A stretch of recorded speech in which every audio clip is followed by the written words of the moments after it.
এ কোনো সাধারণ পেট নয় না, এক অসাধারণ পেট। ঘর খানা যার জমিদারি,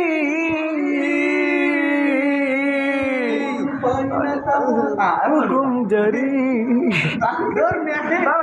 পাই না জমিদারের দেখা, কয় না গা, পাই না জমিদারের দেখা, মনের দুঃখ কারে কই, আমি তো সেই ঘরের মালিক নই, নই রে নই রে, আমি তো সেই, আমি তো সেই ঘরের মালিক নই। ও সেই ঘর খানা যার জমিদারি, আর পাই না তাহার হুকুম জারি। ওয়াও, ক্রাশ খেয়ে ক্রাশ। ঠিক আছে, মানে পুরো দৌড়ে চলে আসছে আমাদের মাঝে শিল্পী মোহাম্মদ